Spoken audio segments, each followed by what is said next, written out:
They say when a bird flies too close to the sun, it doesn't glide back down gently, it crashes straight into fire. And right now, for the bandit kings of northern Nigeria, that fire is no longer a metaphor. It's real. It's loud. And it has just touched Nigerian soil. You probably saw the headline scrolling past your phone and thought, this one is exaggerated. But listen carefully, this is not clickbait. This is not rumor. This is not social media noise. This is the sound of a new chapter opening, and it began the moment a massive United States military aircraft rolled onto the tarmac of Nnamdi Azikiwe International Airport in Abuja. While notorious bandit commanders like Bello Turji are crouching deep inside the forest of Zamfara and Sokoto, clutching their charms, whispering incantations, and trusting that juju and geography will save them, the Americans have made one thing brutally clear: their birds don't just fly higher, they strike harder. This was not a messy flight. This was not bags of rice or cartons of medicine.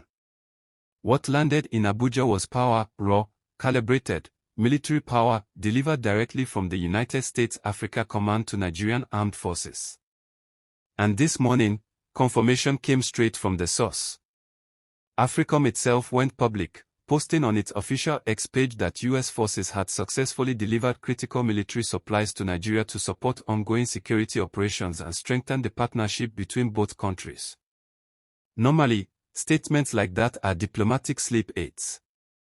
Polished words. Empty phrases. But timing is everything. And this timing is screaming. This delivery didn't happen in a vacuum. It came just weeks after those explosive Christmas Day airstrikes that rocked Lokirewa and ISIS-linked enclaves in Sokoto State. Airstrikes that many Nigerians woke up to in disbelief.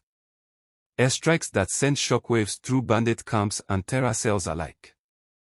And now, it's becoming clear, those bombs were only the opening act. Because the Americans are no longer content with hitting targets from the sky and walking away. This time, they are putting weapons directly into Nigerian hands and saying, finish it. Picture the scene for a moment. The runway in Abuja. Security on edge.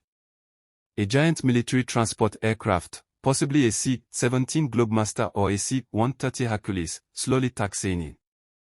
Its massive body heavy with sealed crates stamped with U.S. Department of Defense markings. No cameras inside. No public inventory. But trust me, every serious security analyst in the country knows exactly what kind of nightmare could be sitting in those boxes. This isn't basic gear. This is likely the kind of technology that changes the rules of the game entirely. Advanced night vision systems that turn pitch-black forest into daylight.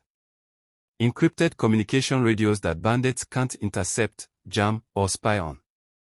Precision equipment that allows pilots and ground forces to see, track, and eliminate moving targets with terrifying accuracy.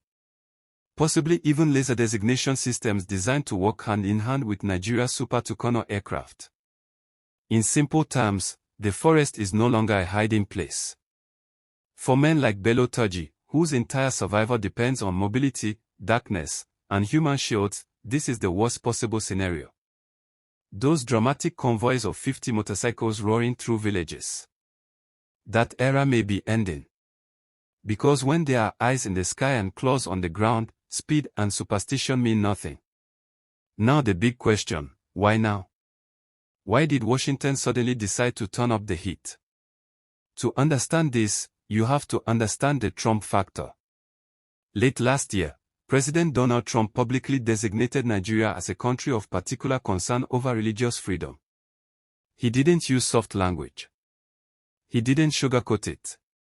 He openly described the killing of Christians in Nigeria as genocide, a word that hit Abuja like a slap across the face.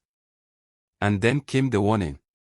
If the killings didn't stop, intervention was on the table.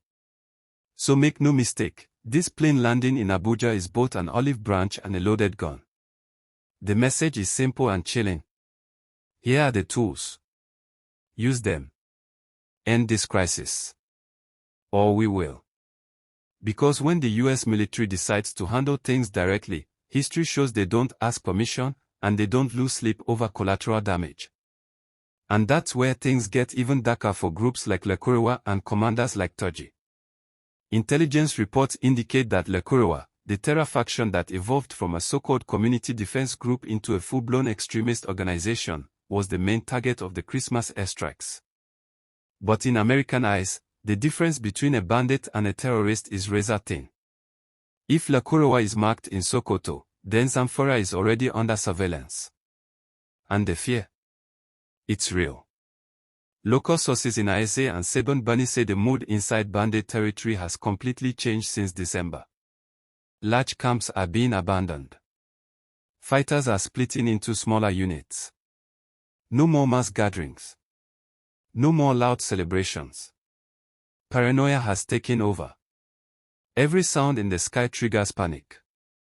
Every unfamiliar noise sends men scrambling for cover. And now, with fresh US military supplies in Nigerian hands, the next phase won't be airstrikes. It will be ground operations. Fast. Relentless. Surgical, or at least, that's the plan. Meanwhile, in Oso Rock, a delicate political dance is underway. Nigerian officials are desperately trying to control the narrative. They keep repeating the word partnership. They insist Nigeria is fully in charge.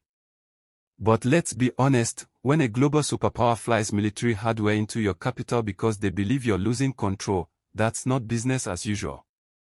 That's an intervention wearing a suit and tie. The Tinubu administration is under crushing pressure. Internationally. Domestically. Politically. They cannot afford to let Trump's genocide narrative define Nigeria on the world stage.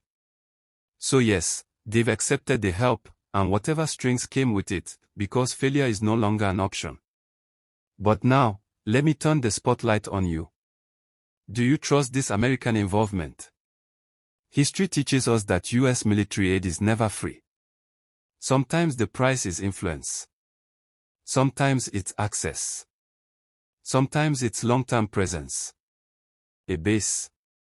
A policy shift. A quiet hand shaping decisions behind closed doors. So the real question isn't just whether banditry will end.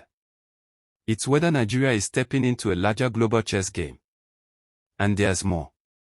This delivery may also be directly connected to the recent visit of Nigeria's Chief of Air Staff, Air Marshal Hossein Abubakar, to the United States.